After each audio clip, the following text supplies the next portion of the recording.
धनावर्त नाम के गांव में युवन नाम का एक गरीब बच्चा रहता था। युवन के बचपन में ही उसके माता पिता के गुजरने के कारण वो एक बस्ती के एक पेड़ के नीचे जीने लगा। सुबह सुबह होटल में टेबल साफ करना जैसे काम करता था और रात में आकर उस पेड़ के नीचे सो जाता था। एक दिन गौतम नाम के एक ऑफिसर ने उस बस्ती वालों को समावेश किया। देखिए, आप लोग कई सालों से पक्का मकान चाहिए कहकर अर्जी लगाते आ रहे थे ना।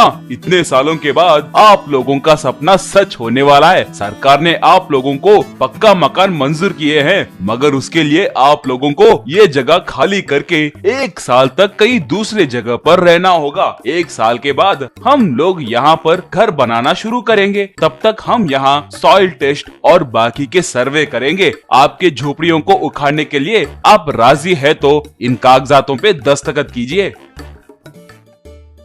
बेटा, हम लोगों को पक्का मकान मिलेंगे तो 1 साल क्या 4 साल भी इंतजार करेंगे। तब तक हम गांव के बाहर झोपड़ी बनाकर जी लेंगे। हमें 10 दिन का मोहलत दीजिए बेटा। ठीक है, आप लोग जितनी जल्दी खाली करोगे तो उतना अच्छा होगा। मैं मेरे घर को उखाड़ने के लिए राजी नहीं हूँ। एक भी राजी नहीं हुआ तो बहुत बड़ी समस्या होगी। एक बार सोच लीजिए। रे बच्चे कहीं के, तुम्हारा घर कहाँ है रे? तुम उस पेड़ के नीचे ही रहते हो ना?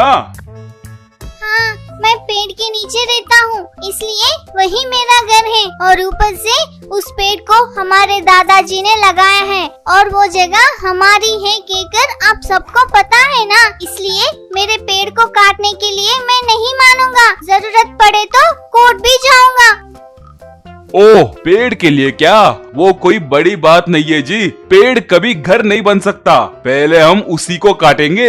ये बच्चा कुछ कर नहीं पाएगा। दत्तू और बाकी के लोग चैन की सांस लिए। अगले दिन तक युवान उस पेड़ के ऊपर बांस के लकड़ियों से एक घर बनाता है।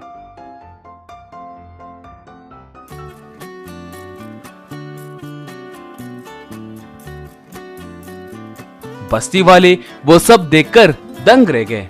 अब ये मेरी जगह और ये मेरा घर है, इसे कैसे उखाड़ेंगे मैं भी देखता हूँ।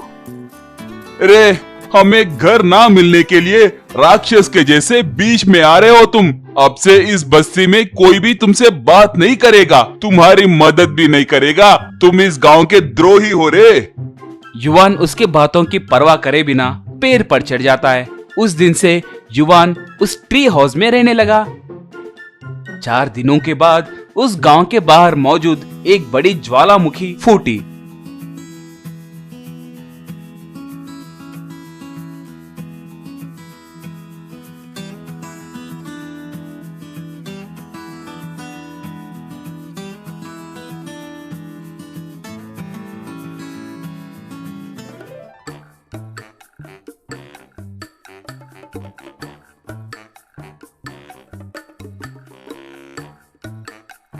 उसका लावा धनावस्थ गांव में बाढ़ की पानी की तरह आने लगा।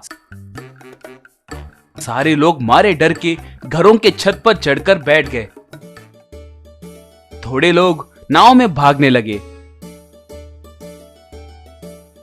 दत्तू के बस्ती में भी लावा धीरे धीरे आने लगा।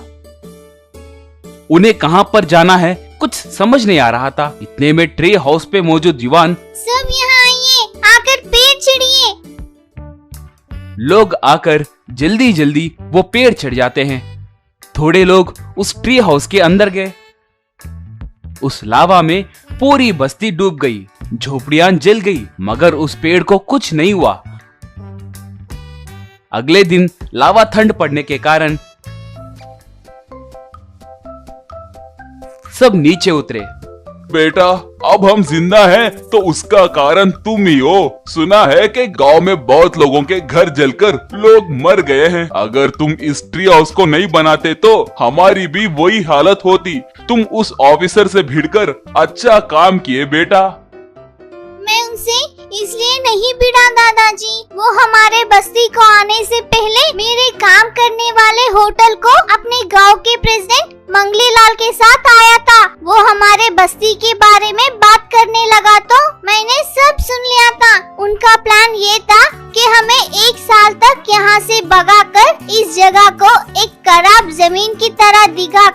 इसमें शॉपिंग कॉम्प्लेक्स और सिनेमा हॉल बनाने के लिए मंगलीलाल जी को जमीन सैंक्शन करवाना चाहते थे। बाद में अगर हम झगड़ा किए तो पैसे देकर या गुंडों से पिटवाकर हमें शांत करने वाले थे। ये है उनका प्लान।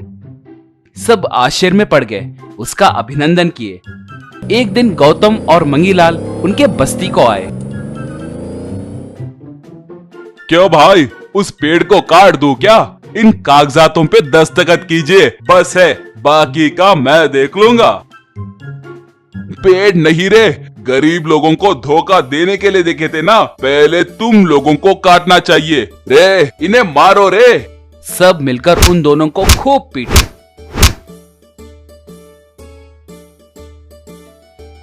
तब से युवान उस ट्री हाउस में ही खुशी से जीने लगा। बस्ती वाले उसे खाना खिलाते हुए अपने सगे बेटे के जैसे देखने लगे।